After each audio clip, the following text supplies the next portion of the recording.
अब अवनी के लगभग सारे दोस्त उस गाड़ी में जाकर एक एक करके बैठे और वो जानवी और रूपेश का साथ छोड़कर चले गए। अवनी इंटेंसली सिर्फ गौतम को ही देखे जा रही थी और गौतम भी अवनी की आंखों में आंखें डालकर उसे देख रहा था। उन दोनों को इससे कोई फर्क नहीं पड़ रहा था कि उनके आसपास कौन है, वो तो बस एक दूसरे को घूरने में बिजी थे। तभी अवनी की एक दोस्त ने उसके कंधे पर हाथ रखकर कहा, वाओ अवनी, तुमने अपने लिए क्या हस्बैंड चुना है। मान गए तुम्हारी चॉइस को। ये कितना सादा दिखता है और देखो कितना अमीर है। इसलिए तो कहते हैं कि सिंप्लिसिटी इज द बेस्ट। तभी उसकी दूसरी दोस्त ने कहा, अरे यार, मुझे तो जीजा जी का यही फंडा लगता है कि सिंपल लिविंग और high thinking, what a man he is. एक एक करके सभी लोग गौतम की तारीफ कर रहे थे और उसकी गाड़ी में जाकर बैठ रहे थे। रूपेश और जानवी जलन की भावनाओं से गौतम को घूर रहे थे कि तभी जब सभी लोग गाड़ी में जाकर बैठ गए, तब उनमें से एक दोस्त ने जानवी और रूपेश को आवाज लगाते हुए कहा, अरे जानवी, रूपेश, तुम लोग नहीं चलोगे? आ जाओ, गौतम की गाड़ी में आकर बैठो। ये बहुत ही मजे की गाड़ी है, कितनी आरामदायक है। रूपेश को गौतम की गाड़ी में बैठना बिल्कुल मंजूर नहीं होता। उसे लग रहा था अगर मैं गौतम की गाड़ी में जाकर बैठ गया तो इसे लगेगा कि ये जीत गया और ऐसा मैं कभी नहीं होने दूंगा। उसने जानवी को इशारा किया जो तेज कदमों से चलकर गौतम की तरफ पहुंची और उससे बोली, मिस्टर गौतम, अपनी गाड़ियों की अकड़ तो तुमने दिखा दी, लेकिन होटल भेजने के चक्कर में तुम शायद ये भूल गए हो कि डायनेस्टी होटल बेशक हाल ही में खुला है, लेकिन वो कोई ऐरा गैरा होटल नहीं है। उस होटल में केवल वहां के मेंबर्स ही जा सकते हैं और हम में से कोई भी उस होटल का मेंबर नहीं है।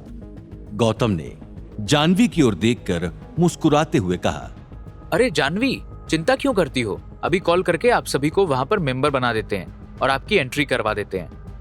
अवनी गौतम का ये अजीब सा अंदाज देखकर कंफ्यूज थी। उसे समझ नहीं आ रहा था कि वो गौतम पर चीखे, चिल्लाए, गुस्सा करे या उसे प्यार से समझाने की कोशिश करे।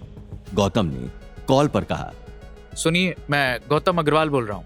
असल में मेरी बीवी के साथ उसके दोस्तों का एक पूरा ग्रुप आपके होटल में लंच करने के लिए आना चाहता है, तो मैं चाहता हूँ कि मेरी स्पेशल रिक्वेस्ट पर आप लोग इन्हें बिना मेंबरशिप कार्ड के खाना खाने दीजिए। जी okay, thank you so much. ठीक है। गौतम ने फोन रखकर जानवी की ओर देखते हुए कहा, लीजिए, हो गया आपका काम। आप लोगों को मेंबरशिप कार्ड की कोई जरूरत नहीं है। बिना इसके ही आप अभी जाकर लंच कर सकते हैं। चलिए चलिए, जल्दी गाड़ी में बैठिए। मुझे पता है आपके पेट में काफी चूहे दौड़ रहे होंगे। जानवी ने गौतम से सवाल किया, अच्छा, तो तुम ऐसे ही किसी को भी फोन करके नाटक करोगे और मुझे बहला लोगे कि तुमने हमारी बुकिंग उस होटल में कर दी है ना? क्या इतना बेवकूफ समझ रखा है तुमने मुझे? गौतम ने अपने फोन में मैसेज का आइकन दबाकर टैब खोलते हुए उसे दिखाया और कहा, ये देखो, ये किसी जाली नंबर से मैसेज नहीं आया, बल्कि खुद डायनेस्टी होटल के ऑफिशियल नंबर से मैसेज आया है। तो इंतजार किस बात का? चलिए गाड़ी में बैठ जाइए।